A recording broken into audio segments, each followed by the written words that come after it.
need to stand. Danse Braille need to see the Gasun. Nisita Signi the Otse Winnipeg need to see Ian.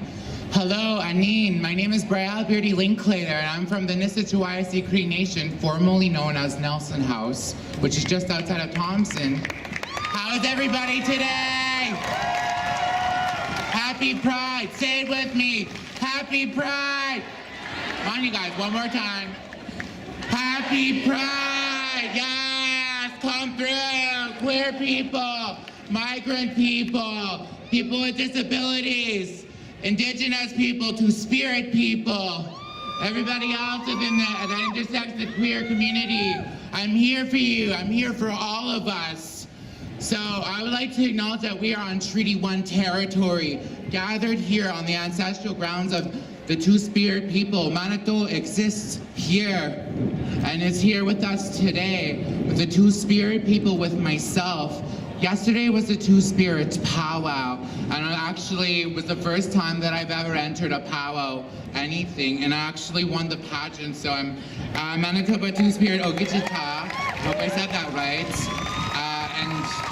Thank you. And I was told that that means warrior, so Two-Spirit warrior in Anishinaabe. I am Nihio.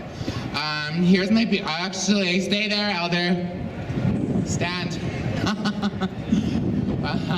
So actually, it is an honor to be here, and thank you, Pride Winnipeg, and to the people who nominated me. It's just such an honor to come after last year's Grand Marshal, Kelly Huo, Kelly Astam.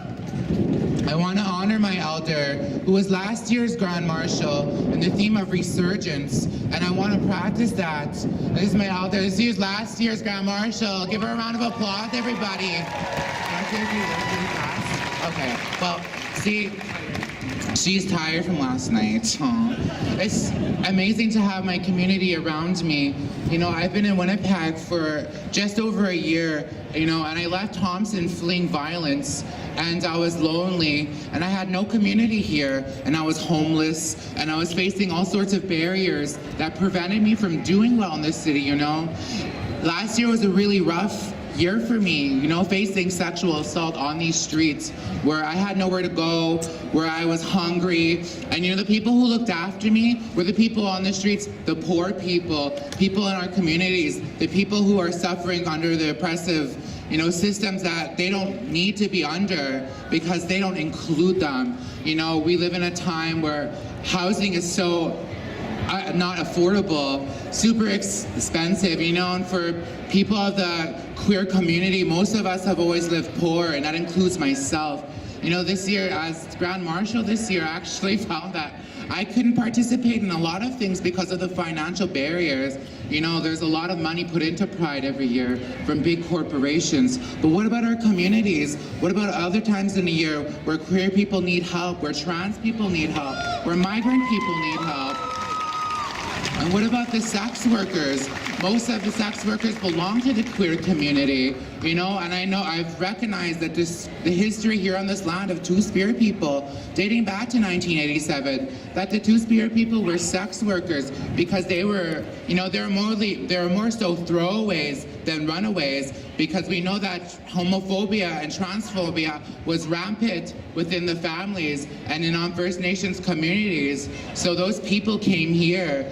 I'm from the North. I helped found Pride North of 55 to address that barrier so that queer people would stop leaving the North and isolated communities where they belonged, where they should feel welcomed, and they would come here because we're often told that we need to come to urban centers to find acceptance, but that shouldn't be the case, you know. And when I was in the North in 2014, a few of us gathered together and started Pride North of 55 so that we could have people in our community celebrate what makes them special, what makes us diverse, and to stand up against the homophobia and transphobia.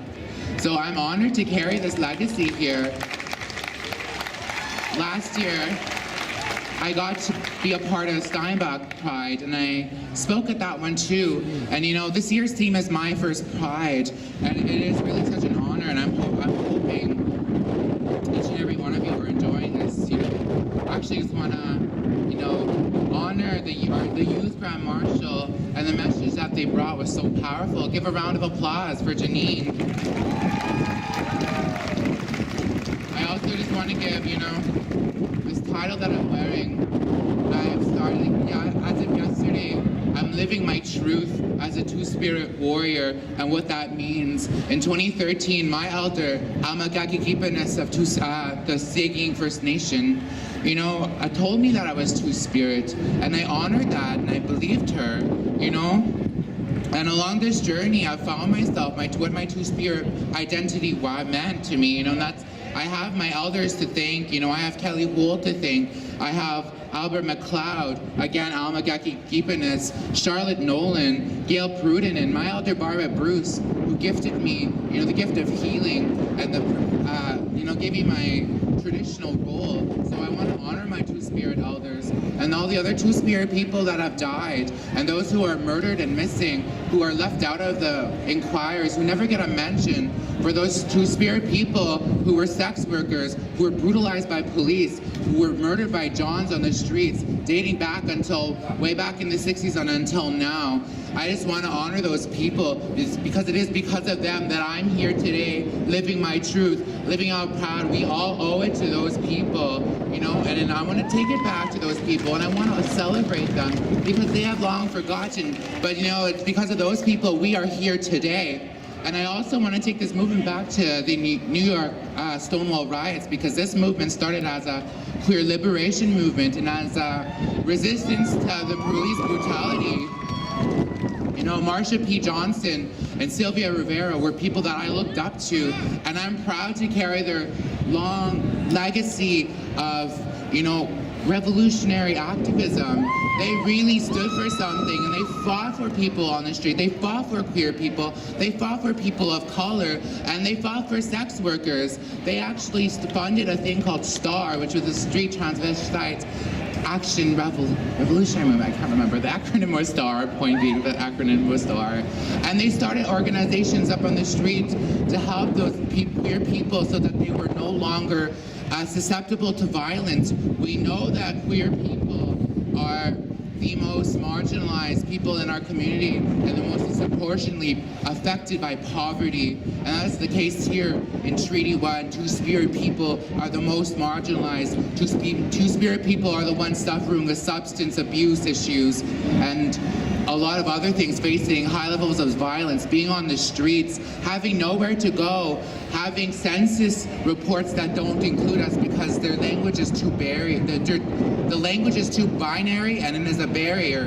That colonialism, when it came here to Treaty 1, it colonized us and it erased the two-spirit people with the language, with the Christianity. And I just want to say, two-spirit people, we are here. Where are my two-spirit people?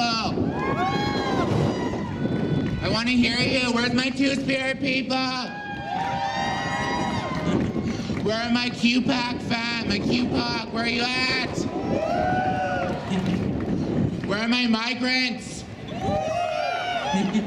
Much love to all of you. I'm going to wrap it up soon, but I just want to say this is for all of us. This movement has been hijacked by rainbow capitalism. We know that there's a lot of corporations that go into Pride. It's more so about creating this idea of diversity and acceptance. But we live in this idea that Canada is a nice society, and through that niceness, our struggles are erased. Our struggles have always been there, and we are the most strongest people. I face violence, I face sexual violence, I face a lot of erasure, but I've always been very strong in who I was and what I believe in. This last year, I made Canadian history as the first trans woman to sit in Parliament through the Daughters of the Vote celebration, and what an honor that was to be a part of that history, reclaiming space, being in that space, And it was in that space, I sat there, and I realized, I am sitting in a seat where multiple people have sat in this seat, over the last 150 years, pushing through regressive policies and legislations that have harmed queer people, trans people, and Indigenous people alike. You know, too often we're told to just be complicit in society and never to be, you know, what we want to say. We never question to challenge the systems of oppression that are in place. We know that bureaucracy slows down our freedoms. You know, we can't keep looking forward every 4 years for incremental change. We need to hold our leaders to accountable, especially if they don't have our best interests, and like if they don't have our struggles in their best interests and our well-being. We need to come together and build things in our community. And I want to shout out the organizations that have been doing that. I want to shout out QPOC. I want to shout out Uzoma. I want to shout out Levi Foy and Bobby over at Sunshine House, Brownie here. I want to shout out all the people from Two Spirit Manitoba, Albert McLeod, Petanakut, other people. There's so many people that have helped me to be here where I am today because of love in this community, from queer people to my friends, to my best friends who have got my back, to my friends Anthony, Evan, to my friends Maya, Yanisa, for all my close friends who have got me when I thought I couldn't make it in this world anymore, to my friend Cameron, to Rowan, to Sasha, to my friend Matthew, to all of you. You've all been wonderful to me and have shown me the importance in my life in a world that told me that I didn't belong. You know, here, this is it. This is Two Spirit resurgence. And this is us taking back space here on Treaty 1 and how it should be. And I just want to wrap it up a little bit. I said that a while back, but you know that time is a colonial construct, and I'm a Two-Spirit person. I'm taking back my time. And you know, we are disappointed that the route is not on Broadway or on Portage. So, you know, we have a relatively short route. So, you know, I will take my time here. And, you know, I want to call something out. Pride is political. It always has been. It is the time that we've come together to speak out against the things that weren't acceptable, the things that were harming us. But we know better than anybody what changes need to be made. We need to be consulted. Us, the people, the poor, the working class, the marginalized, the oppressed, all of us, our voices need to be heard too. You know, just recently, the United States passed a regressive bill, SESTA and FOSTA, which prevented sex workers from accessing safe services online. We know that our people need to do this to survive, or we'll be homeless on the street, more vulnerable to violence than we already are. So why is it that governments get to do this, to isolate us, to make us feel like we're not a part of this society? You know, how many people here watch RuPaul's Drag Race? So I personally love RuPaul's Drag Race, you know. It is really interesting, you know, saying that pride is political. I have something to say to the white queer community. Being queer does not absolve you of racism. You know, this movement, because we have gay marriage, because we have gay equality, the white men have gotten that equality and have left the rest of us behind. And you know that with this rainbow capitalism, the rhetoric is usually like LGBT. But you know what?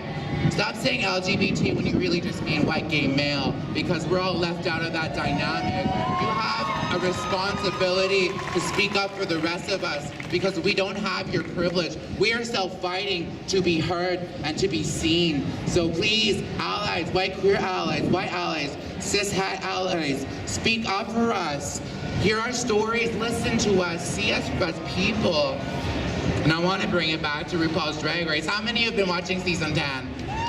Yes, you know, I find it so interesting that the vixen has been like the villain of the season, because I've watched for the last decade white queer people appropriate black women, you know, that whole black independent woman motto. It just so happens when a black person actually displays anger and fierceness, that people will hate on that person. And I've received the same, because today I'm angry. I've always been angry. You know, I am happy for the love that I receive from my people, from the community, but I'm angry at my oppression where I stand today. Today here I stand facing homelessness yet again, facing financial barriers, and placing exclusion. And I want to shout out Red Rising too for their Two-Spirit issue, for providing this knowledge in this beautiful way. Thank you, Sadie Phoenix Lavoie, for really, and everybody at Red Rising for all your hard work. So, I think it is very telling. I want to be a part of Pride. And, you know, I want to carry that long line of activism that Marsha P. Johnson and Sylvia Rivera started. You know, I'm being stuck in a convertible. And I have to say that I'm not really too happy about that, because this is such a powerful movement and I'm being stuck in a convertible. And I have to say to the organizers of Pride, I do not want to be in a convertible. I want to march on my feet, on the streets, just like Marsha P. Johnson and Sylvia Rivera did, and like my Two-Spirit elders did back in 1987. We took the streets, we marched, we led. If we can't take Portage, if we can't take York, please let me march with my community, with my QPOC fam, with my Two-Spirit fam, with all of us who have not been heard. You know, I really want my fam to come out. I want to see QPOC up at the front. I want to see Sunshine House. I want to see migrant people. I want to see sex workers and our allies. I want community to front. So, like, I really don't want to be in a community, but chat with me, people. Let us march. Let us march. Come, people. Let us march. Let us march. Come on, people. Let us march. Let us march. Let us march. Hear our voices. Thank you. You know, I want these demands met, please. Pride Winnipeg, hear us. Our community. We deserve to have space, especially if the Jets fans, Straight Pride, gets to have their seats. We can have our march, can we not? If the Jets fans can spend so much money and get what they want, why can't we? Why can we not have space on the streets? You know? So I do actually want to close up and just say how honored I am to be here. I said this is the final time I'm saying I'm so passionate here, because Pride is a part of who I am. This was queer liberation, baby. You know, come get this queer liberation, baby. And I would like to leave you with some words of encouragement from somebody who I looked up to, who's very contemporary. Miss Vanjie. Miss Vanjie. Miss Vanjie.